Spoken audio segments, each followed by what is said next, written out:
Le fier baiser. Merlin avait rejoint Merlin avait rejoint le roi Arthur à Caerleon-sur-Oisgue. Il y avait grande assemblée dans la forteresse, et de nombreux compagnons de la table ronde s'y étaient rendus pour raconter les événements dont ils avaient été les témoins ou les héros. Après avoir entendu les bardes et les musiciens, on passa à table et Kay fit crier l'eau. Les compagnons se lavèrent les mains, puis s'assirent chacun à sa place. Bédouir prit la coupe d'or que le roi avait coutume de porter à ses lèvres en hommage à ses barons et la tendit à Arthur pendant que Kay faisait assurer le service des mets. C'est alors qu'un jeune homme pénétra dans la salle sur son destrier. Il portait un bouclier d'azur à lion d'hermine. Il s'avança vers le roi, le salua ainsi que tous ceux qui l'entouraient et parla ainsi. « Arthur, je suis venu à ta cour persuadé que tu voudras bien m'octroyer le don que je vais te demander. » « Qu'il en soit ainsi, répondit Arthur. Quel est le don que tu voudrais te voir accorder ? Je te le dirai en temps utile, répondit l'inconnu. Les valets vinrent le désarmer. Gauvin lui apporta un manteau de prix et lui fit prendre place à la table. « Ce jeune homme me paraît digne d'être parmi nous, dit le roi à Bédouir. Va donc lui demander son nom. » Bédouir fit ce que le roi lui avait commandé. « Seigneur, répondit le jeune homme, je ne saurais répondre à ta question. Ma mère s'appelait Beau-Fils, et je n'ai jamais connu mon père. » Beau-Fils, c'est rigolo. Bédouir retourna auprès du roi. « Alors, qui est-il ? demanda Arthur. Bédouir lui rapporta les paroles du jeune homme. « S'il en est ainsi, reprit le roi, et puisque la nature lui a donné la beauté en partage, il s'appellera le bel inconnu. Que tous mes barons le sachent et soient accueillants avec lui. » Moi, je les trouve un petit peu...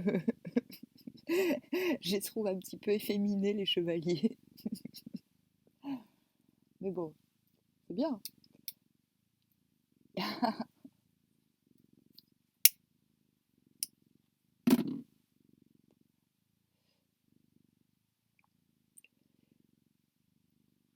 Ils en étaient au milieu du repas quand une jeune fille apparut dans la salle. Elle était assise sur un palefroid magnifique, couvert d'un drap de soie, avec un frein et des étriers en or.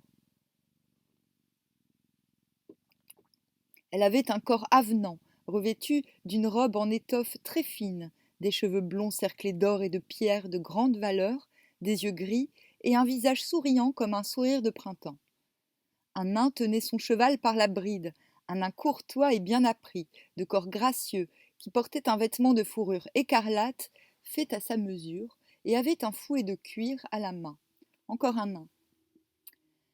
La jeune fille s'en alla directement vers le roi. Elle le salua simplement et fit de même pour ses compagnons. Le roi lui rendit son salut et lui demanda quelle était la raison de sa visite. « Roi Arthur, répondit-elle, je suis venue ici pour demander ton aide et celle de tes compagnons.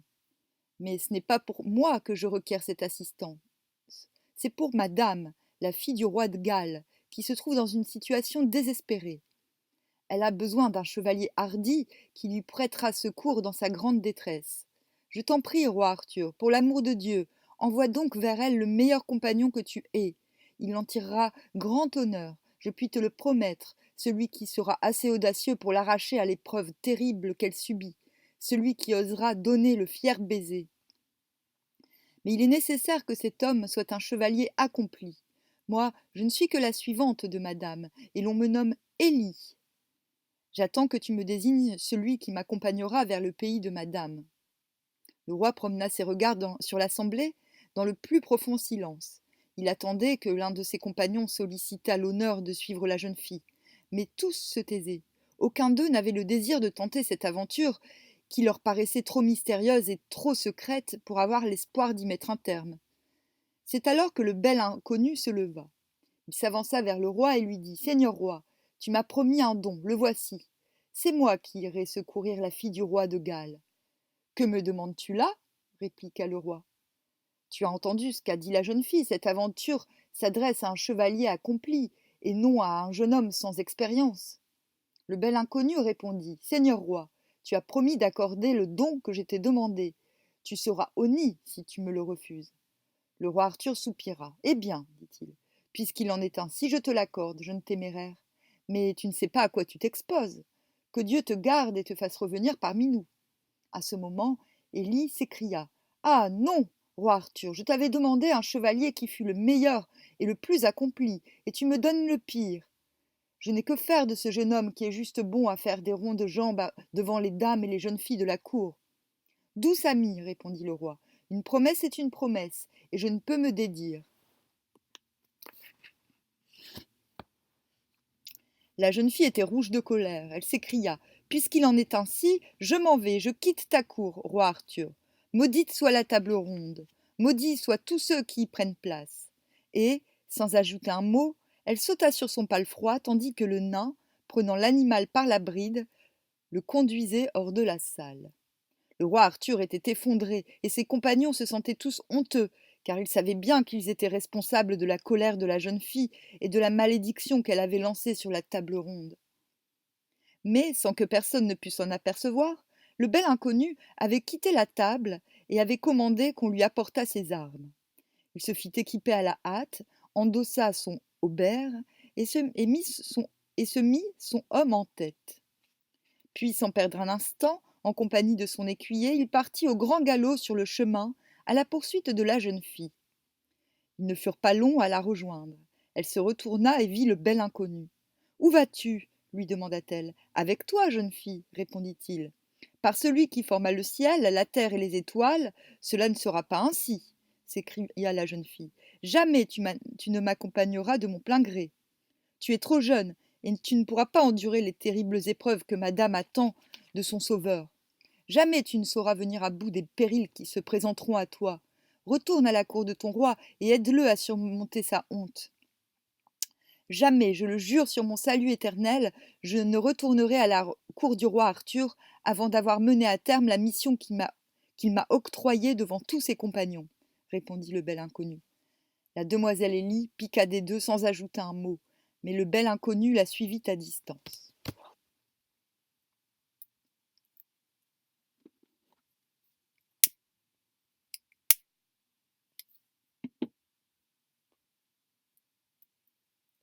Je me souviens plus de cette histoire. Ils chevauchèrent à grande allure, et ils parcoururent tant de lieues qu'ils arrivèrent à un passage qu'on appelait le Gué Périlleux. Ils aperçurent, de l'autre côté d'une rivière, au milieu d'un pré, une belle loge galloise faite de rameaux verts. C'est une hutte faite de branchages sur des fondations en pierre sèche.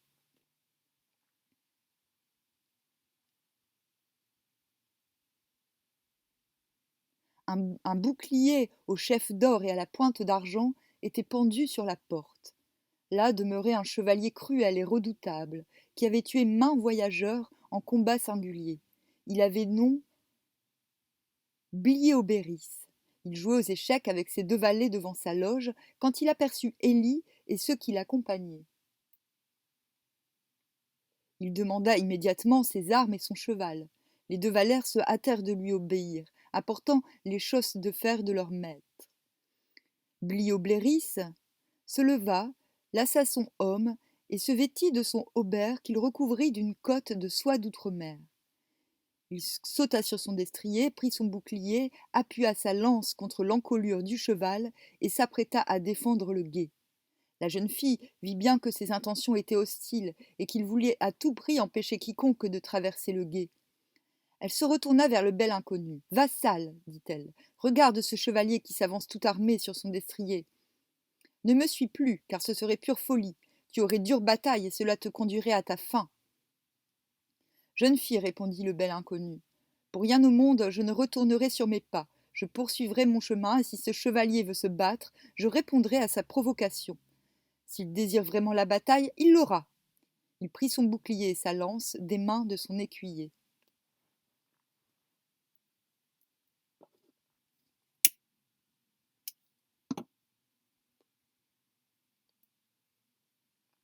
Il passa l'eau et s'arrêta au bord du pré.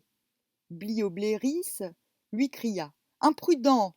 Tu as fait grande folie en franchissant ce gué. Ce sera pour ton malheur, crois-le bien.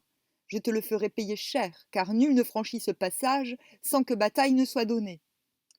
Seigneur, dit calmement le bel inconnu, nous n'avons aucune intention belliqueuse envers toi. Laisse-nous aller, je te prie, car nous n'avons pas le temps de nous attarder.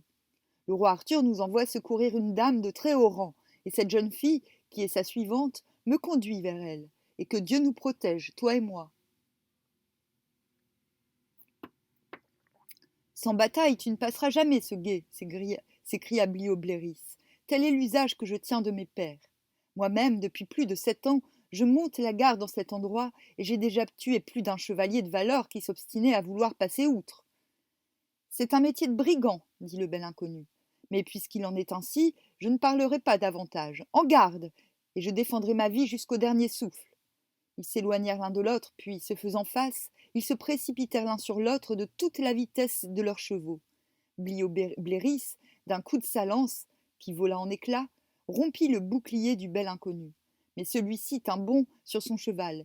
Il perça à son tour le bouclier de son adversaire et lui enfonça son fer tranchant à travers les mailles du haubert.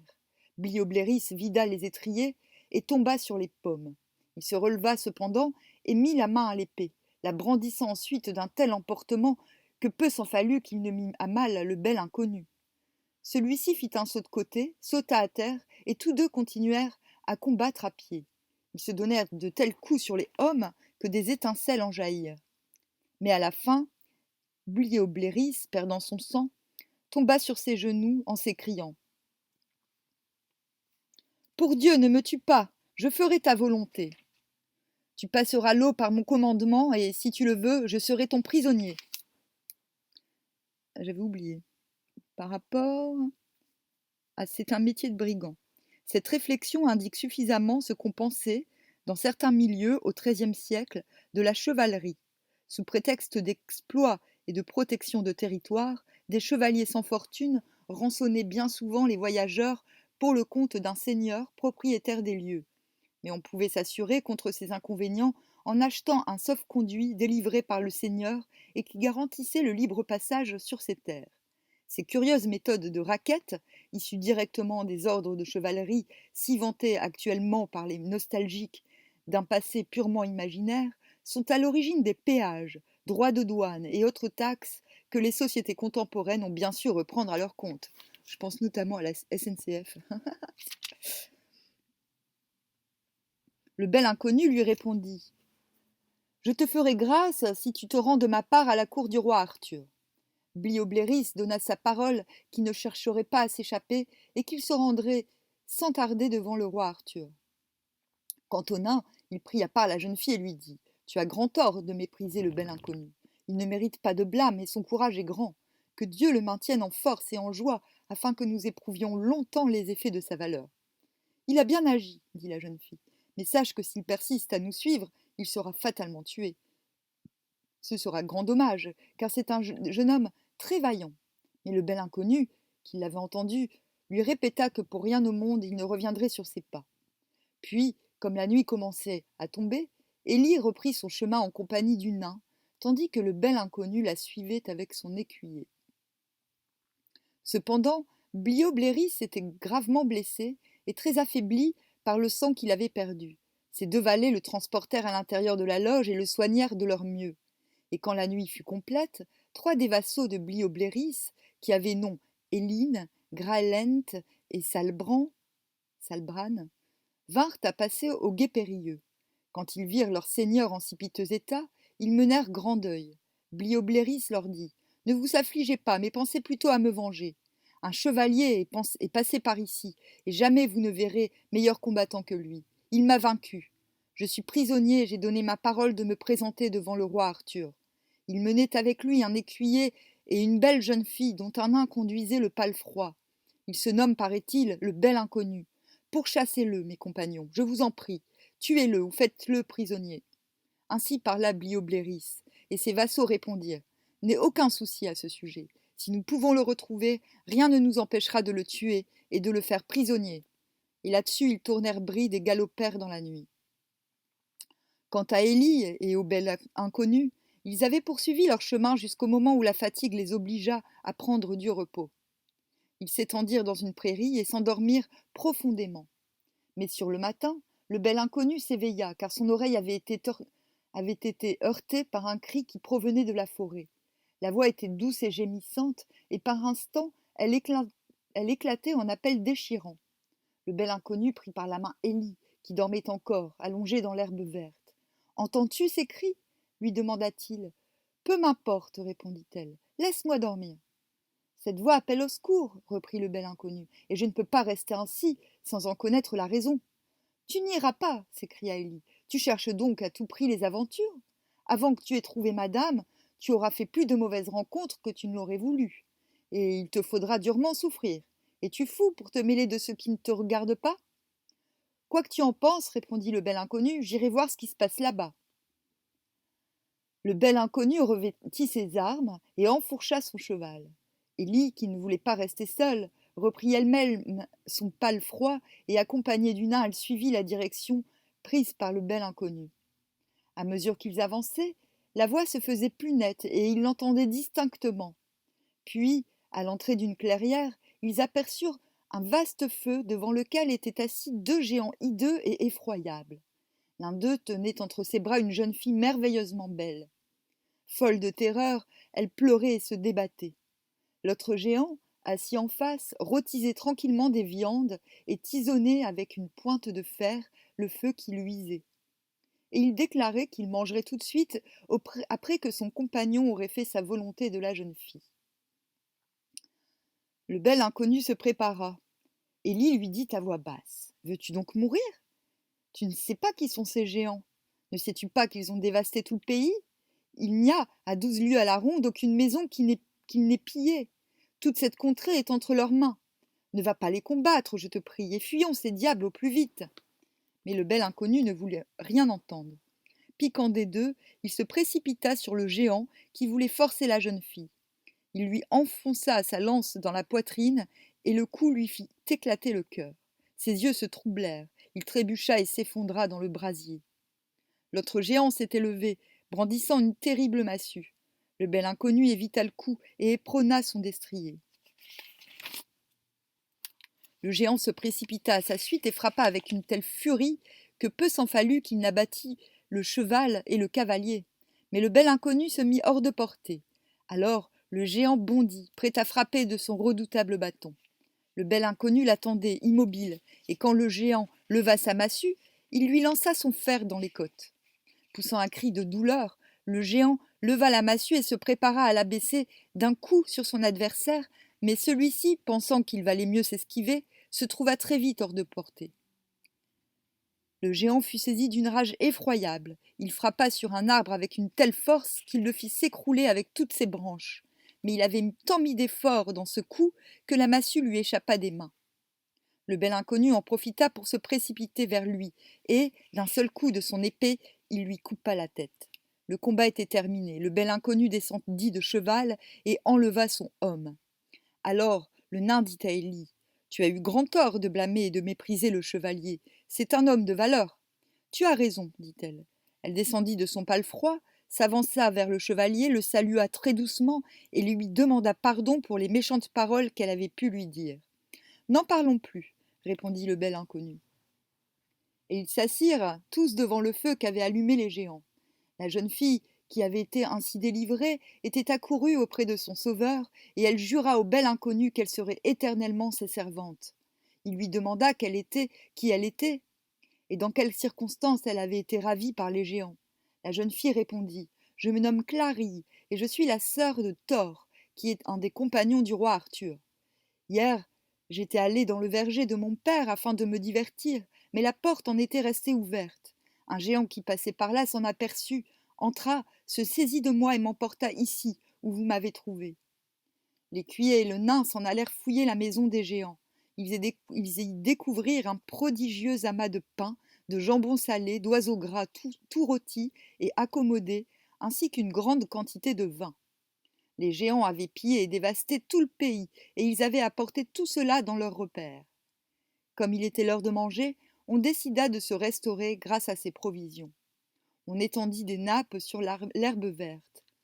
Les jeunes filles s'assirent de chaque côté du bel inconnu, tandis que l'écuyer et le nain faisaient le service. Et quand on se fut rassasié, Chacun s'en alla se reposer. Le lendemain matin, alors que le bel inconnu dormait encore, l'écuyer était en train de faucher l'herbe du pré avec une faux qu'il avait trouvée sur le chemin. Tout à coup, il entendit du bruit et aperçut 3 cavaliers bien armés qui galopaient vers lui. C'étaient les 3 vassaux de Bliobléris qui cherchaient le bel inconnu afin de venger leur seigneur. L'écuyer prévint immédiatement son maître. Le bel inconnu se leva lentement, tandis que les jeunes filles commençaient à craindre pour sa vie. Les 3 arrivants s'arrêtèrent devant lui. « En garde! Défends-toi » s'écrièrent-ils. « Nous sommes les hommes de Bliobléris que tu as blessés si lâchement au gué périlleux, mais il ne sera pas dit que ta mauvaise action restera impunie. » Le bel inconnu revêtit ses armes sans se presser. Quand il fut prêt, il sauta sur son cheval. L'écuyer lui tendit sa lance et Élie son bouclier. L'un des 3, celui qui avait nom Éline, vint alors le combattre. Les boucliers se choquèrent, le fer des lances se brisa et le bois résonna. Au bout d'un moment, le bel inconnu transperça le corps d'Éline. Il tomba sur le sol et ne bougea plus. Alors se présenta l'un des 2 autres. Le combat fut aussi rude, mais de courte durée, car le bel inconnu le blessa de telle sorte qu'il lui fut impossible de continuer plus longtemps à lutter. Quant au 3e, quand il se vit jeté au bas de sa monture et en grand danger d'être tué, il demanda merci. « Si tu veux la vie sauve, lui dit le bel inconnu, jure-moi de te présenter au roi Arthur. » L'autre lui en fit le serment. Et tandis qu'il se relevait, tout dolent, le bel inconnu lui demanda qui il était, ce qu'il faisait de son état et quels étaient ses compagnons. « Je te dirai toute la vérité, répondit-il. Je suis Graelent, seigneur des haies. Celui que tu as blessé se nomme Salbran, et celui que tu as tué est Éline. Tous 3, nous sommes les hommes liges du seigneur Bliobléris qui garde le gué périlleux, et c'était pour venger sa défaite qu'il nous a envoyé te combattre. Je le regrette amèrement, car tu es si bon chevalier qu'il n'est pas possible de te vaincre. » Le seigneur des haies s'en alla alors, en emportant son compagnon blessé, et il emmena avec lui la jeune Clary pour la guider vers la maison de son père. Le seigneur des haies promit au bel inconnu qu'il se rendrait à la cour du roi Arthur et qu'il y racontera les événements auxquels il avait pris part pour son malheur. Cela étant fait, Élie, le bel inconnu, le nain et l'écuyer se remirent en route. Ils se trouvaient à peine dans la forêt qu'ils virent devant eux un cerf traverser le chemin. Il était armé de 16 bois et courait à perdre haleine, poursuivi par une meute de brachets qui sautaient et aboyaient. L'un d'eux, à peine plus grand qu'une petite hermine, passa auprès d'Élie et s'arrêta au milieu du sentier. Il avait une épine au pied. Il était fort joli, blanc comme neige, avec des oreilles noires et sur le flanc droit une tache également noire. La jeune fille le trouva si beau qu'elle décida de s'en emparer. Elle en ferait don à sa dame. Elle descendit de son palefroid, saisit le petit chien, lui ôta l'épine qui le faisait souffrir, et le gardant contre elle remonta en selle. Mais l'un des veneurs qui passait avait vu son geste. Il s'arrêta devant la jeune fille et lui dit « Belle amie, laisse mon chien, je te prie. » Et lui, il répondit que ce chien lui faisait trop envie et qu'elle voulait le garder afin de l'offrir à sa dame. « Tu n'as aucun droit sur ce chien, s'écria le veneur. Mais comme Élie ne voulait rien entendre, le veneur alla se plaindre au bel inconnu. Celui-ci demanda à Élie de rendre le brachet, mais elle s'y refusa obstinément, à tel point que le bel inconnu n'insista pas. Mais le veneur se rendit en grande hâte auprès de son maître afin de lui raconter ce qui venait d'arriver. Elle cherche la merde, hein, Élie. Le maître était un pro-chevalier de haut parage. Il possédait dans la forêt un manoir où il séjournait souvent. Quand il apprit la nouvelle, il devint furieux, prit ses armes et se précipita vers le bel inconnu. « Fais-moi rendre le brachet que cette fille a dérobé, hurla-t-il. « Je ne peux rien contre la volonté de cette fille, riposta le bel inconnu. L'autre lui lança alors son défi. Ils se mirent en garde et se heurtèrent violemment. Mais après avoir combattu vaillamment, le chevalier se retrouva par terre, sans épée. Il demanda grâce. « Je te l'accorde bien volontiers, répondit le bel inconnu, à condition que tu te rendes à la cour du roi Arthur et que tu t'y présentes comme le prisonnier du bel inconnu. » Le vaincu engagea sa foi. « Maintenant que tu sais mon nom, reprit le bel inconnu, je te demande de me dire le tien. »« On m'appelle l'orgueilleux de la lande, répondit le chevalier. Ils prirent congé l'un de l'autre et le bel inconnu reprit sa route avec ses compagnons, et surtout la jeune Élie qui se réjouissait fort de cette aventure. Quand le soir tomba, ils sortirent de la forêt et se trouvèrent en face d'une vaste forteresse. Une rivière la contournait, claire et poissonneuse, et sur laquelle voyageaient des bateaux. Par là venaient les marchandises de toutes sortes, et le passage rapportait beaucoup. On voyait également sur les rives plusieurs moulins, des prés et des entrepôts pour engranger les récoltes, tandis que de l'autre côté s'étendaient des vignes sur la longueur de 2 lieues. Le bel inconnu s'arrêta pour contempler ce spectacle qui l'enchantait. Alors apparut une jeune fille, montée sur une mule, qui semblait fort triste et découragée. Ah, c'est celle de l'autre jour, ça se trouve. Elle était d'une beauté admirable, son front était large, son visage riant et coloré comme la rose au temps d'été, et blanc comme la fleur de lys, avec de beaux sourcils noirs, merveilleusement fins, de petites dents, des yeux brillants et des mains douces et agiles. Elle était vêtue d'une robe de soie bordée de duvet délicat, et ses cheveux, au fur et à mesure qu'elle chevauchait, se déroulaient avec élégance sur ses épaules parfaites. Mais quand elle se fut approchée, ils virent tous que la jeune fille pleurait et se tordait les mains de désespoir. « Pourquoi pleures-tu ainsi, jeune fille » demanda le bel inconnu.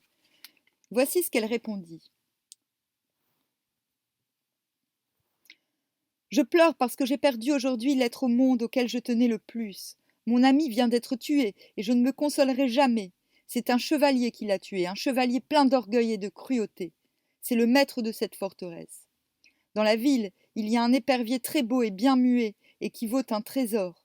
Le seigneur l'a fait mettre au milieu d'un verger, sur une perche d'or, et il a été convenu que la femme qui prendrait l'épervier sur son perchoir obtiendrait le prix de la beauté. Mais toutes celles qui voulaient y concourir devaient amener avec elles un chevalier pour soutenir leurs prétentions. Le seigneur de cette ville, qui relevait le défi, combattait le chevalier. Or, j'ai eu l'audace de prétendre à ce prix de beauté. Le seigneur a combattu mon ami que j'aimais tant, et il l'a tué. Je crois que j'en mourrai de douleur. Bel ami, dit le bel inconnu, je pense que tu saurais gré à celui qui te rendrait cet épervier et qui vengerait ton ami. Assurément, répondit-elle. Alors viens avec moi, et l'oiseau te sera rendu.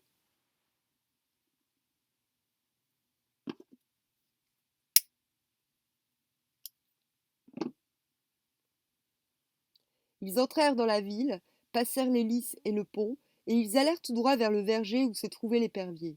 Une foule de gens les suivait, chacun se demandant ce qui allait se passer, les uns craignant la mort du chevalier inconnu, les autres souhaitant que le seigneur du lieu manifestât encore une fois son courage et son autorité.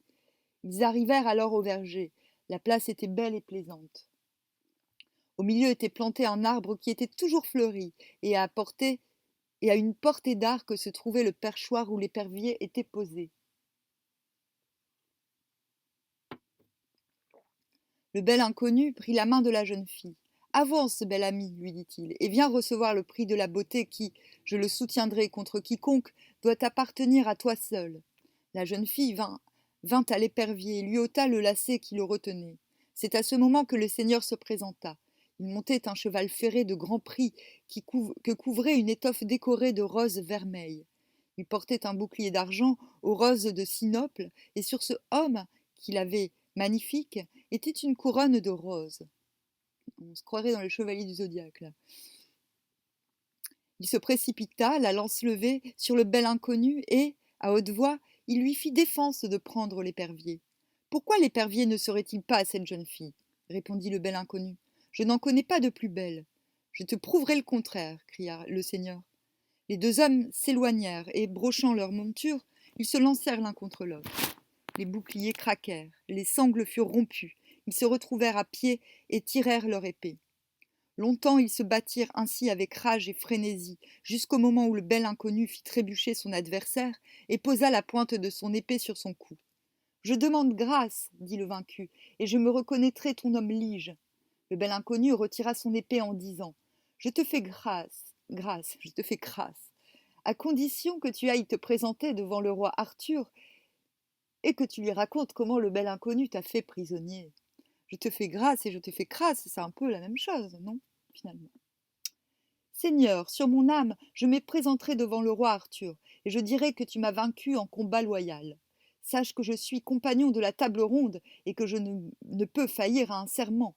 Je suis Girflet, fils de Don, et je rendrai témoignage devant tous que tu es le meilleur chevalier que j'ai jamais combattu. » Et les deux hommes se donnèrent l'accolade. Girflet emmena le bel inconnu dans son logis et l'hébergea pour la nuit avec la meilleure grâce.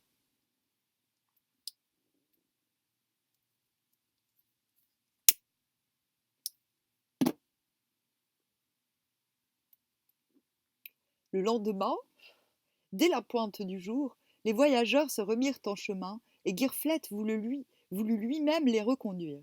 Le bel inconnu demanda à la jeune fille, à l'épervier, ce qu'elle comptait faire. Elle répondit qu'elle voulait retourner dans son pays, retrouver ses frères et son père, le roi Agolant. Alors le bel inconnu pria Girflet de faire convoyer la jeune fille par ses meilleurs chevaliers. Girflet agréa la demande. Quant à Ellie, elle prit la jeune fille à part et lui dit « Tu aurais dû me faire savoir que tu es ma cousine. J'avais entendu parler de toi et je désirais te connaître. Maintenant, je te porterai toujours dans mon cœur et, en gage d'amitié, je vais te donner mon brachet. Emporte-le avec l'épervier. Tous deux ont été conquis par bataille et il n'y a pas de meilleur chien dans toute la Bretagne. » Et les deux jeunes filles prirent congé l'une de l'autre en pleurant d'émotion. Oh, c'est mignon. Attends, j'ai reçu un message, c'est quoi?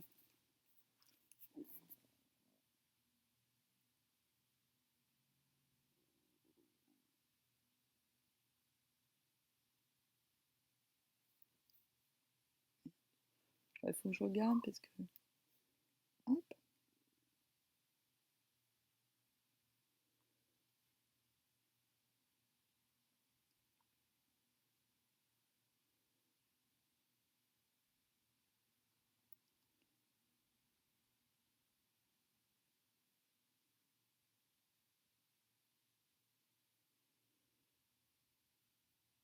Ah, rien à voir. Hop. Merde, j'en étais où?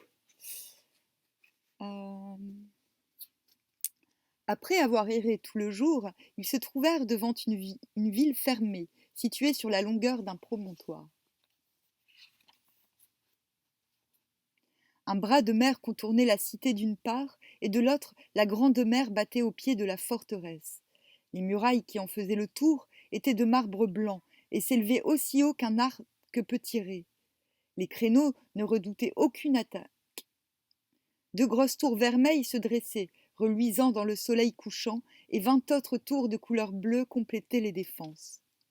Celui qui avait édifié cette forteresse devait être sûrement un enchanteur. Nul n'aurait pu dire de quelle matière elle était faite. Les pierres ressemblaient au cristal, le pavé était merveilleux et les voûtes étaient recouvertes d'argent. Une escarboucle brillait au fait, qui rendait la nuit une telle clarté qu'on se serait cru en plein jour. Quant à la cité, elle était riche et bien faite. De nombreux marchands y amenaient leurs produits, car la mer et le passage rapportaient beaucoup. Je pensais qu'elle était vide, mais bon. On nommait cet endroit l'île d'or. Une jeune fille la gouvernait, qui savait les 7 arts et la magie. Son père n'avait eu d'autre héritier qu'elle, et elle n'était point mariée. On l'appelait la pucelle aux blanches mains. Le bel inconnu s'arrêta avec ses compagnons. Une chaussée, contre laquelle l'eau bouillonnait, donnait accès à un pont, puis de là à la forteresse. Mais il fallait passer devant un pavillon et devant une palissade faite de pieux aigus. À chaque pieu était fichée une tête d'homme. Dans le pavillon, il y avait un chevalier qui lassait ses chausses de fer. C'était l'ami de la pucelle aux blanches mains, et, été comme hiver, à toute heure du jour ou de la nuit, il attendait l'aventure. Le bel inconnu s'avança vers le pavillon et fit mine de franchir la palissade. « Vassal !» cria le chevalier. « On ne passe pas sans se mesurer avec moi. » Alors Élie dit au bel inconnu. Il dit vrai, car tel est l'usage ici. Celui qui est vaincu à la tête coupée est fiché sur un des pieux de la palissade. Ce chevalier se nomme Mogère le Gris, et il est l'ami de la dame du lieu. Il est ici depuis 5 ans, mais il n'a jamais encore obtenu les faveurs de la pucelle aux blanches mains. Il doit l'épouser dans 2 ans, s'il peut durer jusque-là. Ainsi l'a promis la pucelle. Telle était en effet la coutume. Quand un de ses amis mourait au combat, la dame de l'île d'or était obligé de prendre à sa place celui qui l'avait tué, et il devait défendre à son tour la chaussée dans l'espoir de devenir au bout de 7 ans le seigneur de l'île d'Or. Mais à vrai dire, la pucelle au blanchemin espérait bien être débarrassée avant 2 ans de Maugère le Gris. Elle le détestait, car il était méchant, félon et déloyal, et tous les habitants de la cité le haïssaient pareillement. Les 2 hommes se préparèrent. Seigneur, dit le bel inconnu, je te prie de nous laisser passer. C'est le roi Arthur qui m'envoie, et nous n'avons pas le temps de nous attarder. Ce que tu me demandes là est folie pure, répondit Maugère, car on ne passe pas ici. Puisqu'il en est ainsi, dit le bel inconnu, je passerai de force et je me défendrai de tout mon pouvoir. Le défi étant ainsi lancé, les 2 hommes reculèrent pour mieux prendre leur élan. Pendant ce temps, les habitants de la cité s'étaient massés aux alentours, souhaitant ardemment que Maugère le Gris fût vaincu et déconfit. Pardon. Quant à la dame de l'île d'Or, elle ne le désirait pas moins, et elle s'était mise à la fenêtre, entourée de ses suivantes, pour regarder la bataille. Elle ne dura guère, bien qu'elle fût âpre et violente, mais le bel inconnu trancha les lacets du homme de Maugère. Le homme tomba à terre, découvrant le visage du chevalier, et d'un seul coup d'épée, le bel inconnu lui fendit la tête jusqu'aux dents. Les gens crièrent de joie tout autour. Un écuyat amena un cheval tout blanc au bel inconnu. Quand il y fut monté, on le conduisit jusqu'à la forteresse, où il fut reçu en grand honneur par tous les barons de l'île d'Or. Et il vit la pucelle aux blanches mains. Il faut un bonbon. Un bonbon au miel.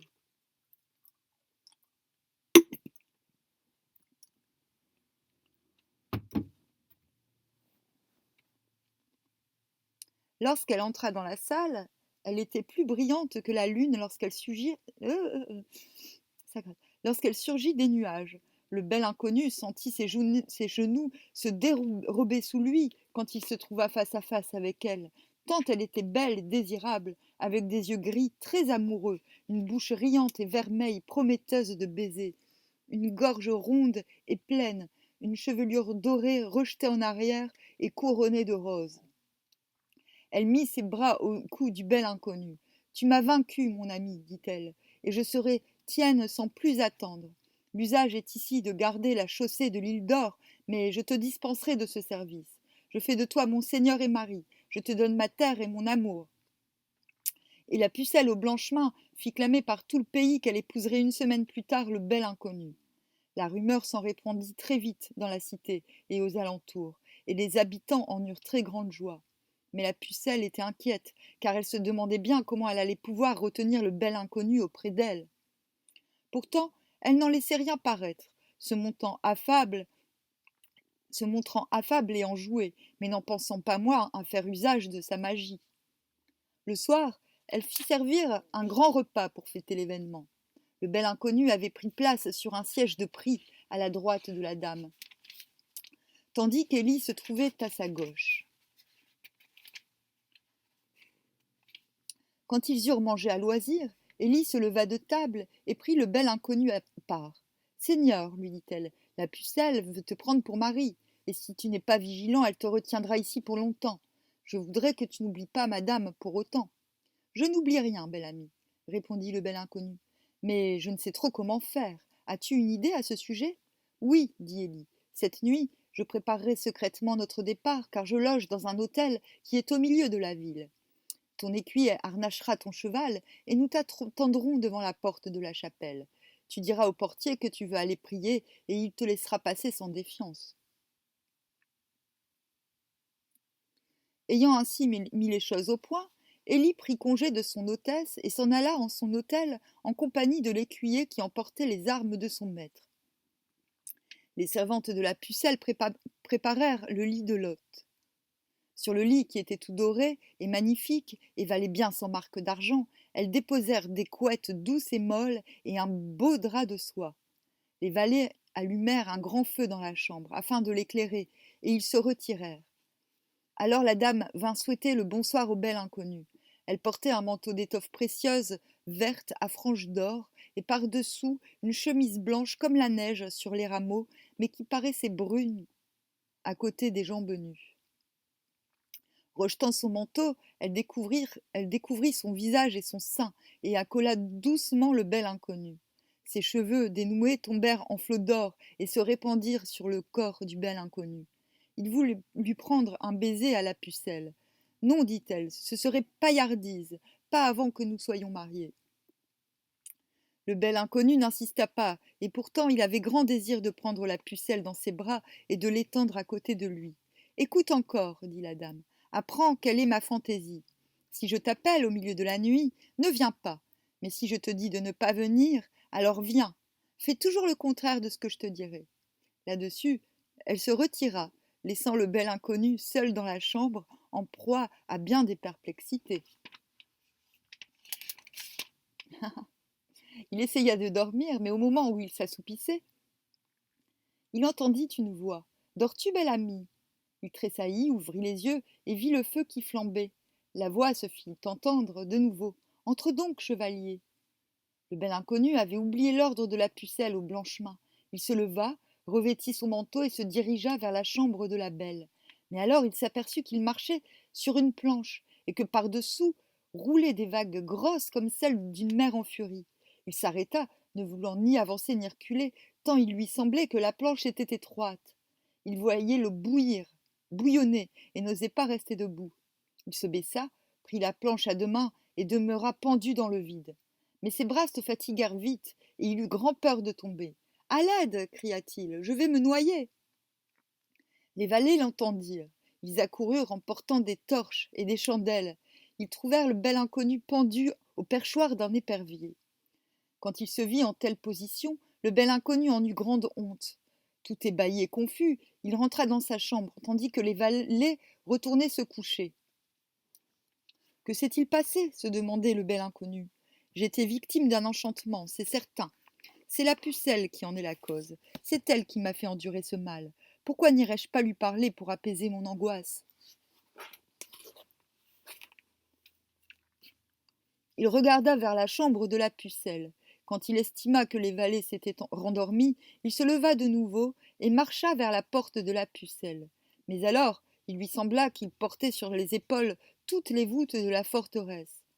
Ce fardeau écrasant lui froissait les os et déjà il se sentit défaillir. « À l'aide !» cria-t-il, « à l'aide ! Bonnes gens, où êtes-vous ? Ce palais vient de s'effondrer sur mon dos et je ne peux plus supporter ce fardeau. » Les valets accoururent de nouveau et virent le bel inconnu qui portait son oreiller à deux mains sur sa nuque. Quand il s'en aperçut, il se retira à grande honte et confusion. Alors il se rappela le conseil d'Élie et les dispositions qu'elle avait prises pour leur départ. Il ne pensa plus qu'à fuir la magicienne qui l'ensorcelait ainsi.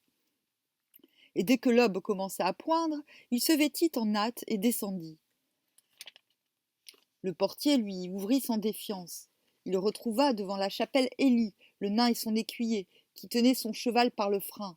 Sans perdre un instant, ils se mirent en selle et sortirent de la ville. Le soleil reluisait sur les bois et sur les plaines. Il chevauchait à bonne allure et, sur son palefroid, la jeune Élie chantait joyeusement. À la fin de la journée, ils s'arrêtèrent devant une forteresse aux tours antiques et aux fortes assises. La grosse tour était élevée et les murailles très hautes. Autour de la forteresse était un gros bourg, populeux, qui semblait riche. La contrée était belle et verdoyante, pleine de cultures et de vignes. « C'est le château de Galligane, » dit Élie. « Mais je ne donnerai pas le conseil de loger en cette ville. J'en ai entendu parler comme d'un endroit où il est très mauvais d'aller, à cause d'une coutume qui n'est guère plaisante. Le seigneur Lampart, qui habite là, n'accueille aucun chevalier qui ne daigne se mesurer d'abord avec lui. Décidément. Si celui qui se présente renverse le seigneur, il est logé avec les plus grands égards, mais s'il est renversé par le maître des lieux, il doit traverser la ville à pied et souffrir 1000 affronts de la part des bourgeois, lesquels lui jettent à la figure des torchons embourbés et des pots pleins de cendres et d'ordures. Avec du caca. Il vaudrait mieux nous éloigner. Je ne me laisserai pas ainsi intimider, répondit le bel inconnu. Je veux être logé dans cette ville, et je jouterai avec le seigneur du lieu. Avec l'aide de Dieu, je saurai bien le forcer à nous faire de la place. Ils se remirent en marche et franchirent les murailles du bourg, puis s'engagèrent dans la grande rue. Les habitants les suivaient en ricanant et se les montraient du doigt, car ils imaginaient par avance l'étranger déconfit par Lampart. Et ils préparaient les torchons pleins de boue et les pots remplis de cendres et d'ordures. Quant au seigneur, il achevait une partie d'échecs avec un chevalier qu'il avait maté la veille. Il aperçut le bel inconnu et sa suite, et se leva pour les recevoir. Seigneur étranger, dit-il, je t'hébergerai bien volontiers ici, mais selon l'usage que j'ai établi. Il convient que tu te mesures à moi auparavant, au combat loyal. Si tu peux me jeter à terre, je te devrai le logement. Mais si je te fais tomber de ton cheval, tu devras t'en retourner sans rien attendre de moi, sous les moqueries de tous mes gens. J'accepte ton défi, répondit le bel inconnu. Ils se préparèrent l'un et l'autre, ils brisèrent quelques lances sans aucun résultat. À la fin, le bel inconnu se rua sur son adversaire et lui donna un tel coup sur le bouclier que Lampart vida les étriers et se retrouva bien vite à terre. Mais comme il n'était pas blessé, il se releva et dit au bel inconnu « Ami, descends maintenant de ton cheval. Tu as droit au gîte, car tu l'as conquis noblement. Et puisqu'il me semble que tu as beaucoup enduré et peiné, il est juste que tu puisses te reposer. Ma demeure t'est ouverte, ainsi qu'à tes compagnons. » Et il embrassa le bel inconnu. Ils furent richement traités et logés pendant la nuit. Le lendemain, après avoir entendu la messe, ils dînèrent de chapons gras et d'oiseaux. Mais le bel inconnu ne voulut pas s'attarder à table, et, à peine rassasié, il fit seller les chevaux. Lampart aurait bien voulu retenir le bel inconnu, car il s'était pris d'amitié pour lui. Il lui demanda cependant de lui permettre de l'accompagner pendant une partie du chemin. Le bel inconnu accepta volontiers sa prière, et ils partirent tous ensemble. Quand le jour commença à décliner, ils traversèrent une forêt et découvrirent la gaste cité. Elle s'élevait, avec ses tours, ses clochers, ses demeures resplendissantes, entre deux rivières aux eaux profondes et rapides. Chacun descendit de selle. Lampart s'était mise à pleurer, et Élie également. Pourquoi pleurez-vous ainsi leur demanda le bel inconnu. Hélas, lui répondit Lampart, tu veux pénétrer dans la gaste cité, ami très cher. Sache que bien des périls t'y attendent. Il faut d'ailleurs que tu y ailles tout seul, car ceux qui viendraient avec toi seraient immanquablement tués. Tu y verras les murs vieux et bigarrés, les portes, les clochers, les maisons, les créneaux, les arches, les tourelles, tout cela détruit et effondré. Tu n'y verras ni homme ni femme, mais seulement des animaux parmi les plus affreux, des serpents, des lézards, des crapauds et des rats. Garde-toi bien de retourner sur tes pas. Contente-toi de suivre la grande rue. Au milieu de la cité, tu trouveras un antique et vaste palais de marbre. Tu entreras par un portail magnifique et tu iras jusqu'à une salle immense. À chacune des fenêtres de cette salle, tu remarqueras un jongleur vêtu de riches atours, ayant devant lui un cierge ardent. Il joue sur divers instruments des mélodies très douces et très belles, et quand ils te verront approcher, ils te feront de grands saluts. Tu répondras alors « Que Dieu vous maudisse !» N'oublie pas cela. Et si tu tiens la vie, n'entre pas dans la chambre du fond. Je t'en ai assez dit. Monte sur ton cheval et que notre Seigneur te protège. Ainsi parla Lampart, et il pleurait toujours tandis qu'Élie se pâmait, que le nain se lamentait et que l'écuyer menait grand deuil. Dieu vous garde, vous aussi, dit le bel inconnu. Il sauta sur son cheval et partit vers la gaste cité.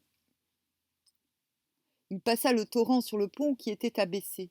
Une porte était percée dans la muraille qui fermait la cité sur une longueur de 5 lieues. Les fossés étaient profonds, les murs bons et beaux, faits de pierres carrées, peintes de toutes couleurs, vertes, jaunes, grises et fort bien taillées. Plus loin, il y avait une tour très, très haute. Le bel inconnu se signa, franchit la porte et entra dans la ville déserte.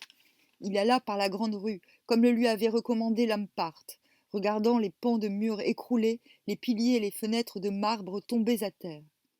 Il arriva bientôt dans le palais et vit les jongleurs aux fenêtres de la grande salle. Chacun avait près de lui un cierge allumé, et chacun un instrument de musique différent. On entendait de douces... C'était les Beatles. On entendait de douces musiques, et le bel inconnu fut bien près de succomber au charme langoureux de ces mélodies. Mais quand ils le virent avancer dans la salle, les musiciens s'arrêtèrent de jouer et dirent tous ensemble « Dieu sauve le chevalier qui vient, de la part du roi Arthur, pour sauver la dame. » Le bel inconnu fut fort étonné de ce salut, mais se souvenant des recommandations de Lampart, il cria de toutes ses forces Que Dieu vous maudisse !» et il passa outre. Derrière lui, un jongleur qui tenait un tambour ferma la porte. La salle était brillamment éclairée par tous les cierges. Au milieu se trouvait une table assise sur 7 pieds scellés. Le bel inconnu s'arrêta là, et s'appuyant sur sa lance, il attendit que se produisît quelque chose. Alors, du fond de la salle, apparut un chevalier monté sur un destrier gris, armé d'un bouclier gris et qui tenait à la main une énorme lance. Il se précipita sur le bel inconnu. Le choc fut tel que les 2 hommes vidèrent les arçons. Ils continuèrent à combattre de leurs épées, mais bientôt le chevalier, voyant qu'il avait le dessous, s'enfuit en direction de la chambre du fond. Le bel inconnu le poursuivit. Il allait franchir la porte quand il vit au-dessus de lui de grandes haches se mouvoir pour le frapper. Il se tira vivement en arrière. La salle était maintenant plongée dans une totale obscurité. Il ne parvenait pas à retrouver son cheval. Soudain, l'un des jongleurs réapparut. Les cierges se rallumèrent un à un. La clarté fut de nouveau éblouissante et les jongleurs reprirent leur concert.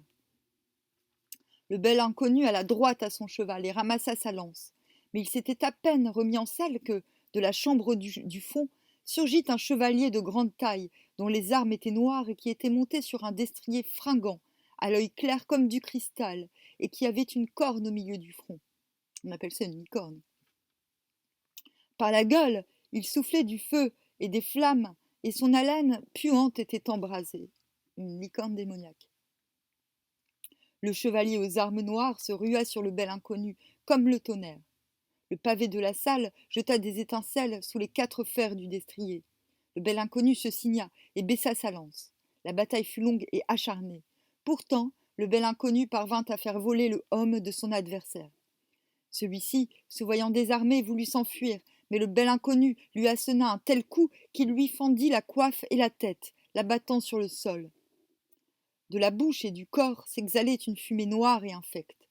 Le bel inconnu lui toucha la poitrine pour savoir s'il était encore en vie, mais l'étrange chevalier était déjà changé d'aspect, et sa figure était épouvantable à voir. Alors les jongleurs disparurent, chacun emportant sa lumière. Ils tirèrent la porte derrière eux si violemment qu'un grand bruit fit trembler la salle, à tel point que le bel inconnu eut grand peur qu'elle ne s'écroulât. L'obscurité redevint totale. Le bel inconnu chancela, rompu par le combat qu'il venait de mener, abasourdi par ce bruit d'enfer, se signant plus de 10 fois pour se garder de la malignité des diables. Puis il chercha la table à tâtons. « Seigneur, miséricorde, murmura-t-il, je ne sais ce que je vais devenir. Quand donc finira cette diablerie? Je ne sais plus où est mon cheval. Pourquoi tout cela? Me suis-je mal conduit envers la pucelle aux blanches mains que j'ai quittée si peu courtoisement et en m'enfuyant avant qu'elle ne fût levée? Par Dieu Tout-Puissant, si je puis m'échapper d'ici, j'irai implorer son pardon. » C'est alors qu'une grande armoire s'ouvrit. Il en sortit une guivre, qui jetait une telle lumière que tout le palais en fut illuminé. La guivre ou vuivre, dont le nom provient du latin vipera, est un animal bien connu non seulement des bestiaires fantastiques du Moyen Âge, mais également de la tradition populaire orale de l'Europe occidentale. Dans certaines légendes, ces vuivres sont considérées comme des femmes serpents, qui portent une pierre précieuse talismanique dans la tête.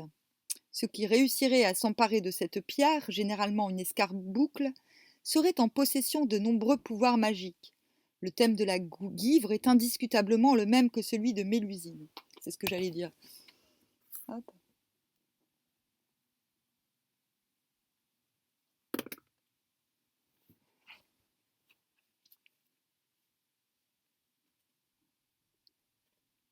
Elle était effroyable à voir, large comme un tonneau, longue de 4 toises, le dos bigarré, le dessous doré, la queue 3 fois nouée, les yeux gros et luisants comme des escarboucles. Elle se dirigea vers le bel inconnu. Celui-ci se signa et saisit son épée, mais la guivre s'inclina devant lui en signe d'humilité. Il remit son épée au fourreau. Alors la guivre se remit à ramper vers lui. Le bel inconnu reprit son épée et allait la frapper, quand la serpente s'inclina encore, comme si elle voulait lui manifester son amitié. Puis elle avança encore. Ah oui, c'est gentil les guivres. Elle est gentille, Mélusine. Le bel inconnu fit un pas en arrière, terrifié par la laideur du monstre. Mais la guivre le regardait intensément, avec des yeux qui brillaient étrangement. Fasciné, il demeura immobile, regardant la bouche vermeille de la serpente. La guivre le frôla, le toucha, et il sentit le froid baiser sur ses lèvres. Il poussa un grand cri, mais la bête monstrueuse avait disparu. Il faisait grand jour dans la salle. Appuyée à la table, se tenait une femme d'une rare beauté, portant robe de pourpre fourrée d'hermine, chemise brodée et ceinture garnie d'or et de pierres précieuses. Le bel inconnu ne pouvait en croire ses yeux. En tremblant, il salua la femme. « Sois remercié de ton action, lui dit-elle. Tu viens de me sauver de la plus terrible situation qu'on puisse imaginer. Je suis Gwen, fille du roi de Galles, pour qui ma suivante Élie s'en est allée quérir secours auprès du roi Arthur. Je vais te dire comment j'ai enduré de terribles tourments. À peine fut trépassé le roi mon père, qu'un enchanteur vint ici, en compagnie de son frère, et toute une troupe de jongleurs d'enfer.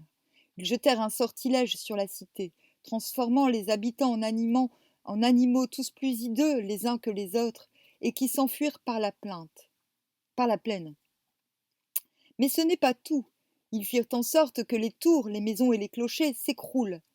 Tu aurais vu tomber les murs et voler les pierres que tu aurais cru que le ciel et la terre s'effonderaient. Et l'enchanteur maudit me réduisit à l'état de guivre. Il venait souvent me demander de le prendre pour mari, disant que si je voulais l'aimer, il mettrait fin à mon épreuve. Sinon, je devais demeurer guivre toute ma vie, à moins que le plus courageux des compagnons du roi Arthur ne vînt me délivrer et lever les enchantements qui pesaient sur la cité.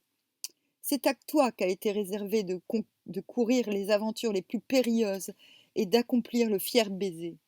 Car il fallait, pour que je reprisse mon aspect de femme, qu'un homme posât ses lèvres sur les miennes. Tu as de qui tenir, sais-tu bien qui est ton père ?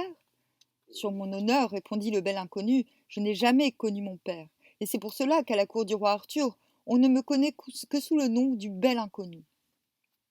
Je vais te dire ton nom, reprit Gwen. Tu es Gyglen, fils de la fée Blancheval et du roi Gwyddno Garanir, l'un des plus grands seigneurs de ce pays. Les jongleurs que tu as vus aux fenêtres de cette salle sont des habitants de la cité qui ont subi l'enchantement. Le chevalier que tu as vaincu en premier est Évren, le frère de l'enchanteur noir, celui que tu as fini par abattre par ton courage et ta ténacité. Quand tu l'as tué, le sortilège a été immédiatement dissipé. L'œuvre mauvaise a été détruite, et je pus sortir de l'armoire où j'étais enfermée. Mais il fallait encore que je m'offrisse à ton baiser pour reprendre ma forme première. Je te dirai encore que cette contrée est le pays de Galles dont je suis la reine, que cette ville est Cénodone. C'est le nom de Snowdon, la grande montagne du pays de Galles, en gallois Éiry. Ma capitale, qui fut nommée depuis la venue de l'enchanteur la Gaste Cité. Cette contrée est très riche et très puissante, et 3 rois tiennent de moi leur fief. Mais c'est à toi désormais qu'ils engageront leur foi. Ce royaume est à toi, je te l'offre avec moi, tout entière, sans aucune tromperie, et parce que tu es l'homme le plus courageux du monde. Ainsi parla la reine Gwen au bel inconnu. Dehors, on entendait les cris de joie des habitants de la cité qui avaient retrouvé leur aspect normal et qui chantaient les louanges du courageux chevalier qui les avait délivrés des maléfices du redoutable enchanteur. Élie, Lampart, l'écuyer et le nain ne mirent pas longtemps à venir retrouver le bel inconnu. Ils se jetèrent tous dans les bras les uns des autres pour manifester le bonheur intense qu'ils éprouvaient. La jeune Élie se blottit en pleurant sur la poitrine de la reine Gwen, et celle-ci annonça qu'avant son mariage avec le preux Gyglen, elle irait à la cour du roi Arthur porter témoignage de la valeur et des prouesses de celui qui avait été le bel inconnu. Elle partit quelques jours plus tard, emmenant avec elle sa jeune suivante, la belle Élie, et le nain qui avait si vaillamment conduit le palefroid de celle-ci. Elle chevauchait depuis 4 journées, quand au sortir d'une forêt, elle rencontra 4 chevaliers montés sur des palefroids, sans hommes et sans bouclier. Elle les salua, et ils lui rendirent son salut. « Seigneur, leur demanda-t-elle, d'où venez-vous et où allez-vous » ?»« Dame, répondirent-ils, nous allons de ce pas à la cour du roi Arthur, ainsi que nous l'avons promis. Nous sommes prisonniers sur parole d'un vaillant chevalier que nous avons rencontré et qui allait, paraît-il, délivrer une jeune fille d'un grand embarras. Il se nomme le bel inconnu. Nous n'en savons pas plus sur lui, mais il nous a vaincus en bataille. Nous ne sommes pas de ce pays. Nous nous sommes rencontrés hier en chemin tous les 4. Mais toi, qui suis la même route que nous, qui es-tu donc, belle jeune fille? Apprenez, Seigneur, répondit la reine Gwen, que je suis celle qu'allait délivrer le bel inconnu. Par sa grande prouesse, et après bien des aventures périlleuses, il m'a arraché aux mains de l'enchanteur maudit, qui me retenait sous la forme d'une hideuse guivre. Mais puisque vous ignorez son nom, sachez qu'il est Gyglen, fils du roi Gwyddno Garanir, qu'il sera bientôt mon époux et régnera sur le pays de Galles. Quant à moi, je me rends à la cour du roi Arthur pour lui témoigner ma grande reconnaissance de m'avoir envoyé un tel chevalier pour me tirer d'affaire. Et puisque vous me paraissez de preux chevaliers, nous voyagerons ensemble. Ainsi firent-ils. Mais, peu avant de parvenir en la cité de Caerleon-sur-Huisgue, où se trouvait le roi Arthur, ils rencontrèrent une jeune fille, somptueusement habillée, et qui était recouverte d'un grand manteau noir. Et comme la reine Gwen lui demandait qui elle était, elle répondit qu'elle n'avait aucune raison de dire son nom, et qu'elle allait à la cour du roi Arthur obtenir un don qu'elle espérait de toute son âme. La reine n'insista pas, et la jeune fille au manteau noir les accompagna dans la dernière partie de leur voyage. D'après le récit, le beau déconnu, c'est beau déconnu, texte français du milieu du XIIIe siècle, reprenant des thèmes qui semblent remonter très loin dans le temps, et qu'on peut considérer comme un des plus anciens de ce qu'on appelle les contes de fées. C'est peut-être une ancêtre de Mélusine, hein, du coup.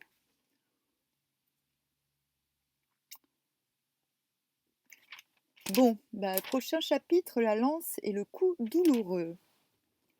Là, c'était plus long que prévu.